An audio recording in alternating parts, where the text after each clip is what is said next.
بسم الله الرحمن الرحیم. د سواد نیوز ډاټ کام مینوالو السلام علیکم. زه ماجد علي. عزتمندو څنګه چې تاسو ګورئ دا ټایم مونږ د ګورنمنټ ګرلز های سکول کې ولاړ یو. کوم چې د تیر 2 میاشتو سیلاب راغلی او د هغې نه د هغوی وټۍ چې ګزارش شوې خو تر اوسه پورې د هغې د وټو یا د دیوالونو هېڅ مخنیوی نه دی شوی. ګورو دلته سکول ته به ځو او د هغوی د کسانو سره به خبرې اترې کوو چې دوی د دې سکول د وټو دپاره څه هلې ځلې کړي دي.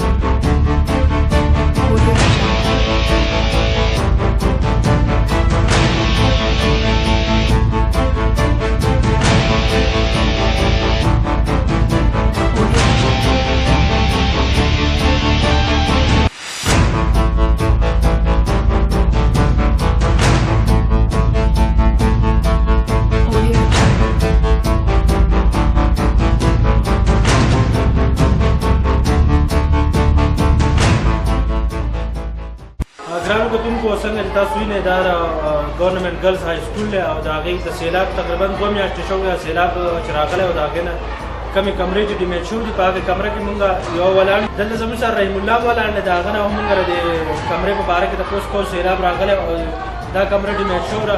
آیا دوی د حکومت څه کسانو سره د دې کمرې په باره کې رابطه کړې ده او که نه؟ السلام علیکم. وعلیکم السلام. زما نوم رحیم الله دی. زه د سکول کې کلاس 4 نایب قاصد پوسټ باندې یم. زموږ په دې سکول باندې کال په کال دا اوبه راځي. دا سکول په داسې غلط ځای کې جوړ شوی دی چې خولګۍ کې جوړ شوی دی. خولګۍ کې جوړ شوی دی نو لکه چې هر کله چې چېرته باران راشي نو په دې سکول باندې هغه اوبه سیده بله لار د دې نشته دی ټول په دې سکول راځي. نو دا ګند موږ ته راجمع کېدلې چې کوم سوري هغه ټول بند شي دا ډنډې جوړې شي نو بیا هغه اوبه دومره زیاتې چې په دې چتونو راواړي. تاسو مخامخ دا نه چې دا کوم خنکې منکې چې کوم ژوند دی دا په دې باندې نفاسه اوبه راغلي دي. نو بار بار موږ دا ګند نه کوو. هر کال بجټ موږ سره چې کومې پیسې په هغې باندې دا پرې صفا کړو موږ مرمت د هغې وکړو جوړ کړو او بله پرې بیا باران نه شي نو بیا یې وران کړو. بیا موږ سره دومره بجټ نه چې بیا په هغې په خپله کار وکړو. رحیم الله صاحب تاسو په دې سکول کې د سیلاب نه څومره کمرې ډیمیج شوي دي؟ دلته کې چې زموږ د سیلاب په وجه باندې دا ټولې کمرې چې دي دا ټولې متاثره کېږي. یوه نو ټولې خو الان ساعت په دې کې 3 کمرې دي چې هغه مکمل طور سره خرابې شوي دي. لکه دا پکې چې تاسو مخامخ یې دا یوه خرابه ده دې نه 2 نورې هغړې دي بیا دې نه لاندې کمرې دي نه هغه کمرې زموږ ټولې دا اوبه راشي او په هغه دفتر دی سټاف روم دی په هغې کې بیا دومره ډنډه ولاړی چې سړی پکې انسان پکې ډوبېږي. د دې کړکو پورې دا اوبه بیا پرتې دي او دا ټوله وجه د دې ده چې دا له پاسې نه په دې باندې خړګۍ ده. لکه د دغې خړګۍ په وجه باندې دا اوبه په دې خوا راځي. بله لار د دې نشته چې موږ له سلار وباسو. نو اول ټیکهدار او انجینرانو دا نقشه په دې اچوله نو هغو له د اوبو لاره نه ده ویستې چې آیا دې اوبو له مخکې لاره وباسو او د هغې نه بعد بیا سکول جوړ کړو. د اوبو لار نشته په دې وجه باندې دا سکول تاثیر کوي.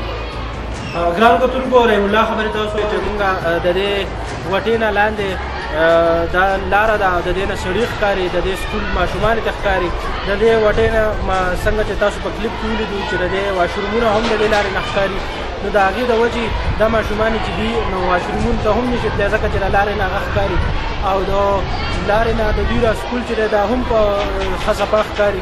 نو حکومت له پکار دی چې د دوی سکولونو د دې سکول د دې وټې زر ته زر غم وکړي او چې دوی ماشومانو ته د ایجوکیشن کې اسانتیا پیدا شي. د کیمرامین نوید سره خپل ورور واجد علي له اجازت ورکوي. اتحاد آباد اوسئ. د الله